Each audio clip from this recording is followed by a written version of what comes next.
Hello, my name is Michael Bloom, and I'm a member of the Sustainable Infrastructure Committee of the West Houston Association. Just wanted to give you a couple of minutes of discussion about what sustainable infrastructure is. The slide on your screen right now is a graph. It shows the Human Development Index horizontally and the ecological footprint vertically. And it's a little complicated, so it'll take a minute to describe it, but the horizontal axis is basically made up of three input variables. One is the life expectancy of the people living in an area. The number two is the years of education. And number three is essentially their income per capita. And if you look at any particular area of the world, whether it's a country or a continent or even a smaller area, you can calculate this number based on data that the UN collects. And you'll see in the graph that areas that are in, let's say, sub-Saharan Africa are typically, they're coded yellow, and they have a lower human development index. The range goes from 0 to 1. And the lower the human development index is, the worse the quality of life is. Now, it would be great if we could all have a quality of life or an HDI of 1. And you can see there are some countries in Europe and in North America that approach 1 in terms of human development index or quality of life. Now, that's a pretty robust number, and it's not very subject to debate. Those input variables are pretty easily measured. Now, the vertical dimension of the graph is a little bit more subjective.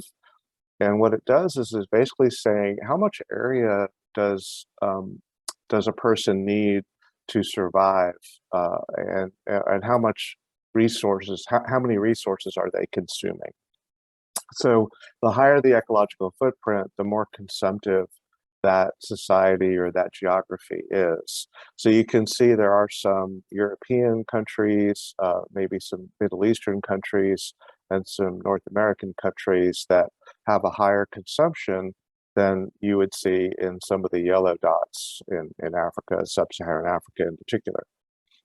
And so again, you may get a bunch of people that might debate you on how to measure ecological footprint.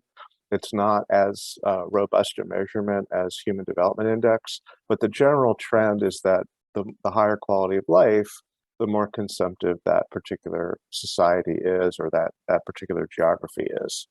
And so you can sort of see that sort of general curve, the increasing trend. Now, what's sustainability? Well, sustainability and sustainable development is development that occurs with a good quality of life, but not as consumptive, not as with less consumption. So we try to get into that rectangle of the light blue rectangle. That's the global sustainable development quadrant. And so all of the decisions that we make in terms of infrastructure planning and design, all the decisions we make as homeowners or just citizens in terms of our purchasing and our consumption, we can try to be less consumptive but still have a higher quality of life. So that's one way of thinking about sustainability. The slide on your screen now is the reference for if you want to look up more information about ecological footprint, and feel free to Google that, and you can get more information on that. Now, another way of thinking about sustainable development is the future, right? Are we able to have a good quality of life now, consume resources, but in a way that allows us to continue having a good quality of life in 500 years or 1,000 years? And so the Brundtland Commission in 1987 came up with this idea that, let's meet the needs of the present without compromising the needs of the future. And by needs, right, you can think about that as being just barely surviving, or you can think about that as having a good quality of life. And so I think we all would be supportive of having good quality of life, not just barely surviving. So that's the long-term approach or long-term definition of sustainability. The last way to think about it is the triple bottom line. And by this, we're saying, well, so how can you make decisions that will lead to a sustainable outcome and that will lead to a high quality of life even in the future. And one way to think about this is looking at an accounting ledger. So a typical company might have a single bottom line, and that would just be revenues minus expenses equals profit. But if we think about three different books or ledgers, one, we could think about social outcomes, the costs and benefits from a social perspective of any particular project. We could also think about that and have costs and benefits associated with the environment, or what we call ecosystem services. For an ecosystem service would be, for example, oxygen, right? Plants produce oxygen that we breathe.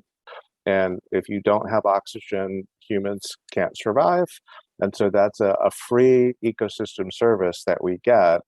And we don't ascribe a value to that. It's just free because we have plants and because we have a healthy environment, we have oxygen. But there's many other ecosystem services that are benefits that we derive, that we immediately benefit from.